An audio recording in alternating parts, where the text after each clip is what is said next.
Hey everybody, welcome to another episode of Foreclosure Help 777, where we talk about everything foreclosure related. Guys, welcome to my YouTube channel, and also I have a Facebook page called Foreclosure Help 777. It's a private group, and so you're welcome to join if you're going through foreclosure as well, and you want to talk to other like-minded people. And we also share all our files and motions together, so they're under files if you want to look at some of our motions. Today we're going to talk about Carrington's case again. If you look at his case, it's in the New York State, or NYSEF as it's called, NYSCEF. And his case number is 11234, 2009. So right here. So if we take a look at this,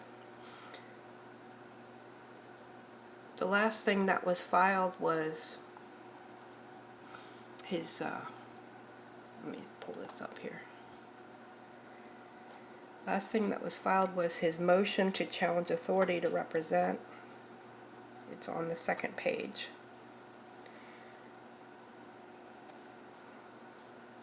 And you'll see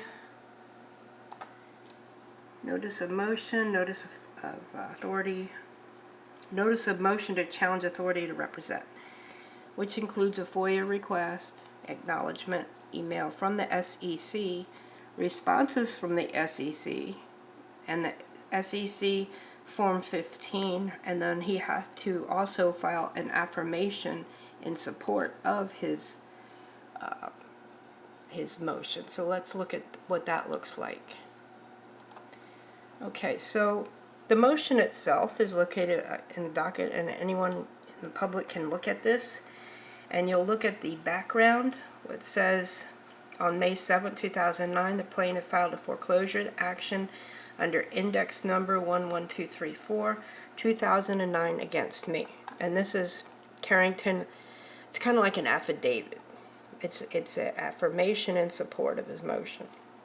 From May 7, 2009 until May 7, 2014, the plaintiff was represented by attorney Mark Broyles of Fine Such and Crane. Proof of representation is attached as Exhibit 1. From May 7, 2014 until March 2, 2017, the plaintiff was represented by the firm Clearfield, Oakton, Salomon, and Pincus. Proof of representation is attached as Exhibit 2. From March 2nd, 2017 until January 17, 2019, the plaintiff was represented by the firm Leopold & Associates. Proof of representation is attached as Exhibit 3. From January 17, 2019 until December 20, 2023, the plaintiff was represented by Stephen M. Palmer of Shapiro, DeCaro, and Barak, or Barak, however you say it, of Logs Legal. Proof of representation is attached as Exhibit 4. From December 20th, 2023 to the present, the plaintiff is represented by attorney Ronald Park of Hinshaw and Culbertson, LLP. Proof of representation is attached as Exhibit 5. Exhibit 1 indicates that the plaintiff represented is Wells Fargo Bank, N.A. as trustee for the Soundview Home Loan Trust, 2007 OPT1, and does not mention any mortgage servicer. Exhibit 2 indicates that the plaintiff represented is Aquin Loan Servicing, LLC, on behalf of Wells Fargo Bank, N.A. as trustee for the Soundview Home Loan Trust. Exhibit 3 similarly indicates that the plaintiff represented is Aquin Loan Servicing, LLC, on behalf of Wells Fargo, N.A. as trustee for the Soundview Home Loan Trust. Exhibit 4 also indicates that the plaintiff represented is Aquin Loan Servicing, on behalf of Wells Fargo, N.A. as trustee for the Soundview Home Loan Trust. Exhibit 5 states that the plaintiff is Wells Fargo, N.A. as trustee for the Soundview Home Loan Trust, 2007. However, on page 2 of Exhibit 5, it also states that the plaintiff is represented by its attorney-in-fact, PHH Mortgage Corporation, successor to Aquin Loan Servicing. In these exhibits, it appears that the plaintiff is not truly representing Wells Fargo N.A. as trustee for the Soundview Home Loan Trust, but rather Ocwen or PHH Mortgage, which are different entities from Wells Fargo. The original complaint filed in 2009 listed only Wells Fargo as the plaintiff and did not mention any servicer, Ocwen or PHH Mortgage Corporation. Wells Fargo's original standing to foreclose was based on its role as trustee for the Soundview Trust. The absence of any servicer in the original complaint suggests that Wells Fargo was acting solely in its capacity as trustee. The later involvement of Ocwen and PHH Mortgage Corporation as servicers may be seen as an attempt to ratify or confirm Wells Fargo's standing, but this does not retroactively validate the original complaint.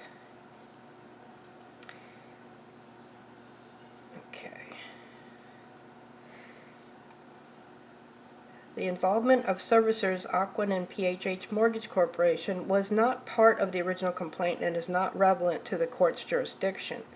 For 15 years, the plaintiff lacked standing to foreclose on my property. The documents the plaintiff is using to pursue foreclosure are defective. On May 29, 2024, I filed a motion in Lamine with 15 attached exhibits to suppress and exclude these defective documents from trial, Document 90.